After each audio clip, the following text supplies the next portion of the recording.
At the family reunion I paid for, my aunt announced that I was giving out $500 checks to everyone because I owe them for growing up poor. I laughed, thinking it was a joke, until 14 relatives lined up with outstretched hands. When I refused, my cousin knocked over the buffet table and screamed, "You're a traitor to your blood." I left in tears until a secret recording from that night got me every penny back and then some. So I'll start from the top because people always say you should have seen it coming. But the truth is, when it comes to family, you want to believe people grow up. You want to believe the past stays in the past. I was wrong. I grew up in Lexington, Kentucky. My mom was one of 6.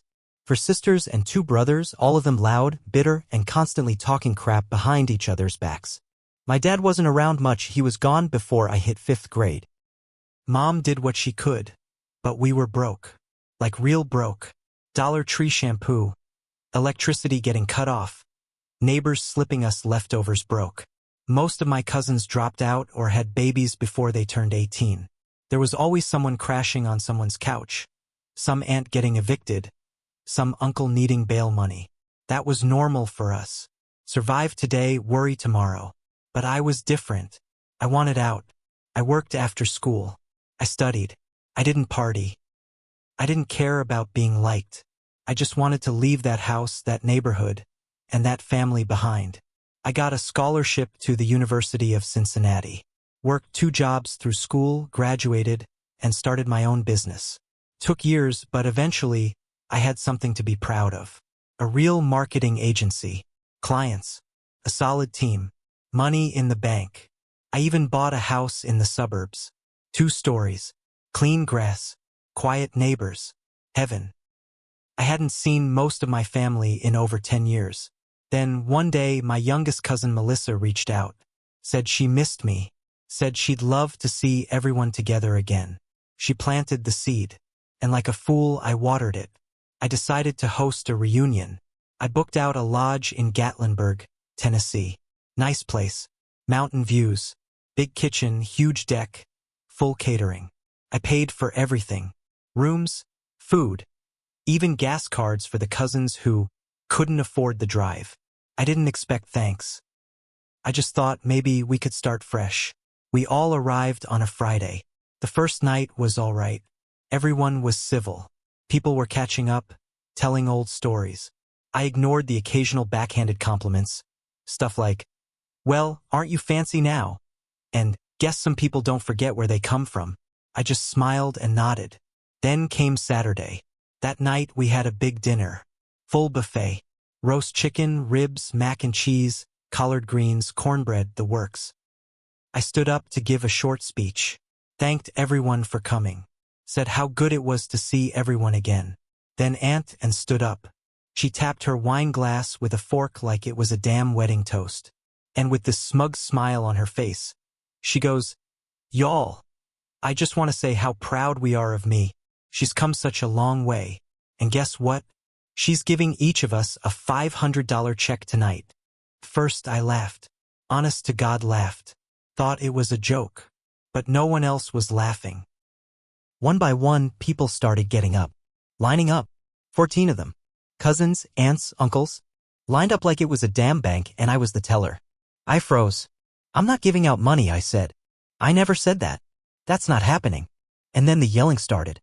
"You think you're too good for us now? All that money went to your head. After everything we did for you growing up? That last one hit hard. What exactly had they done for me? No one paid my tuition. No one helped me move. No one ever sent a care package. Hell, most of them didn't even call me when Mom passed. I told them no. Again. Firm this time. That's when Cousin Reggie lost it. He stormed over to the buffet, grabbed the edge of the table, and flipped the whole thing. Food everywhere. Plates shattered.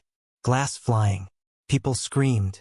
Then he pointed at me and yelled, "You're a traitor to your blood." I stood there stunned, embarrassed, angry, and then I cried. Not loud sobbing. Just that quiet, shaky kind of crying where your body trembles and you can't control it. I left, packed my bag, got in my car, and drove home that night.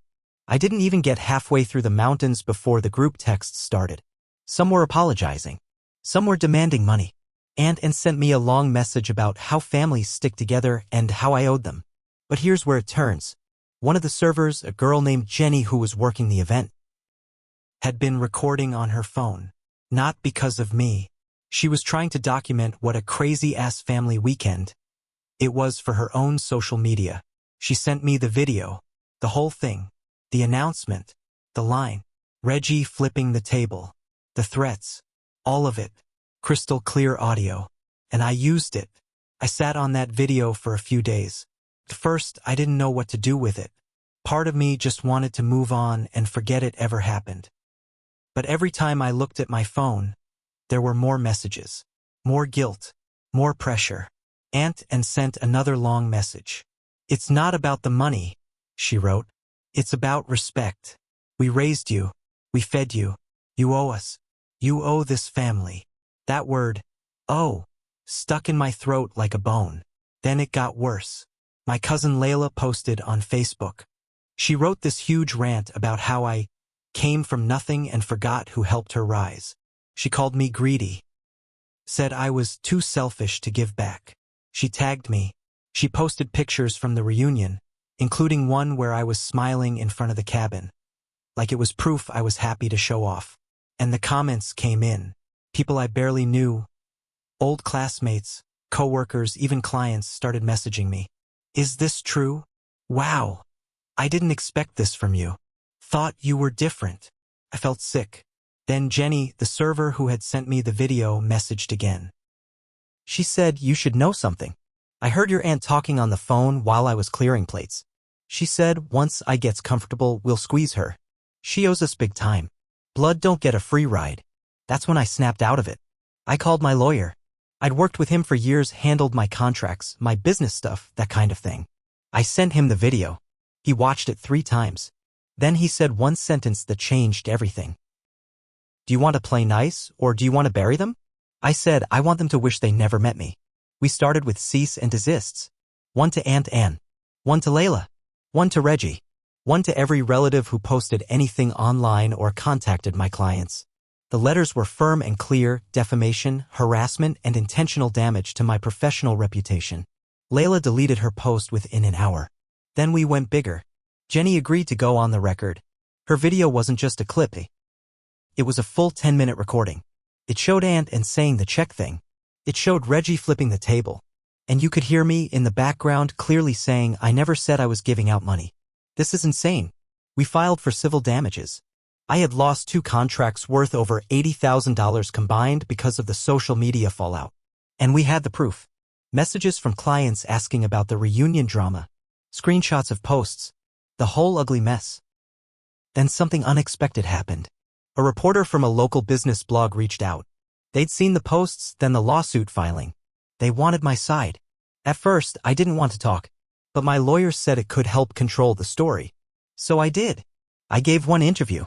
I told the truth: how I came from a struggling family, how I worked hard to build my business, how I tried to do something good, and how they turned on me. The article went viral in our region. Kentucky woman accused by family of owing them for her success, but she has the receipts. People flooded in with support. Old professors, clients, even strangers.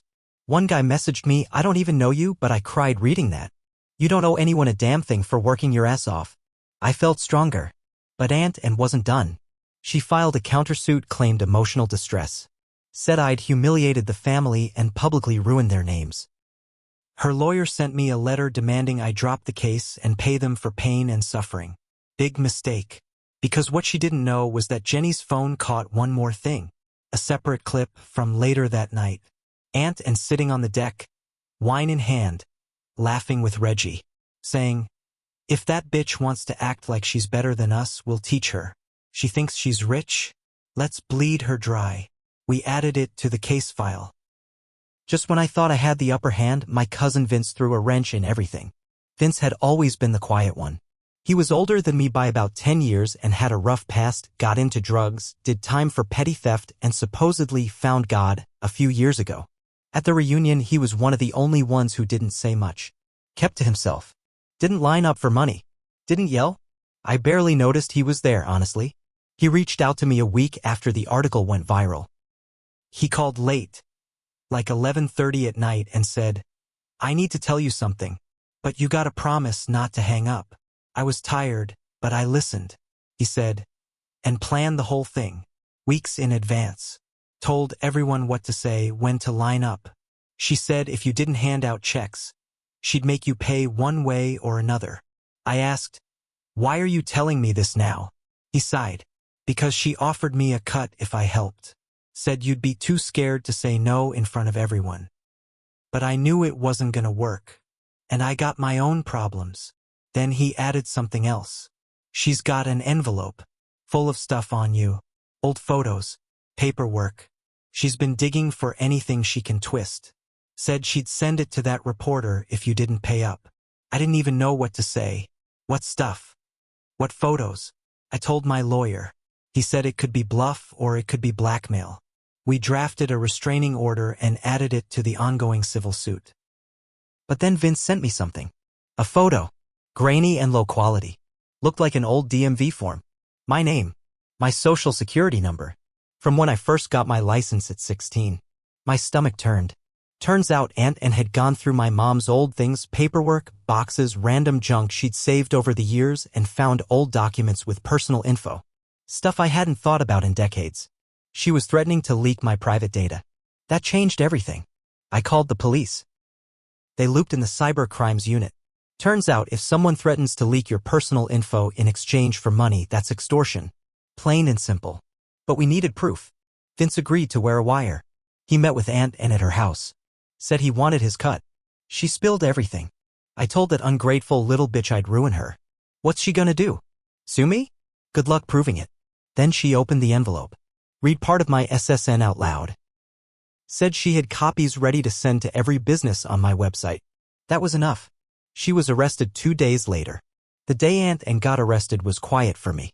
No one banged on my door. No one called. I didn't celebrate. I just sat on my porch and drank coffee while the sky turned orange. It should have felt like victory, but it didn't. Not yet. She was charged with attempted extortion, harassment, and unlawful possession of personally identifying information. Her lawyer tried to say it was all a misunderstanding. A family dispute blown out of proportion. But the audio didn't lie. When she said, "We'll bleed her dry," the courtroom went still. The judge issued a restraining order for the entire family, not just Aunt Ann. Every cousin, every uncle, every toxic piece of my past who had messaged me, posted about me, or stood in that damn line. The civil suit pushed forward. A few weeks later, the ruling came in. I won. The court awarded me damages for the lost contracts, emotional distress, and the public smear campaign. Aunt Ann was ordered to pay $113,000. Layla and Reggie were hit with separate fines for defamation. They didn't have the money. I knew that. But the judgment stuck.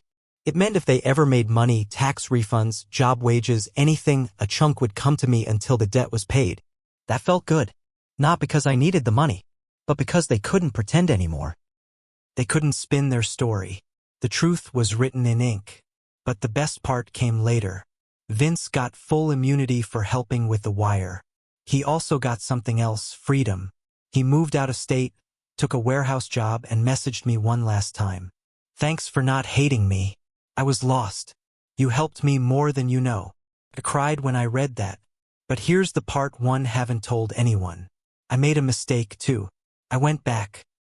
After the lawsuits, after the court mess, I drove back to Lexington. I pulled into the street where I grew up. Parked in front of the old house. It was falling apart. Boarded windows. Trash in the yard. I don't know what I was looking for. Closure? Peace? I walked up to the porch, sat on the same steps I used to sit on when I was 9, holding my backpack, waiting for Mom to come home from work. I just sat there, and then a woman came out from next door. Older. Looked tired. "You one of the nieces?" she asked. I nodded. "She used to brag about you," she said. "Said you were gonna be something." Guess she was right. Shame how things turned out. That's when it hit me. I didn't owe them because I grew up poor. I didn't owe them because we shared blood. But I owed myself something. I owed myself peace. And I owed my younger self, the girl sitting on those steps, hoping for something better, the truth. So I stood up, walked back to my car, and left. I haven't spoken to a single one of them since. And I never will.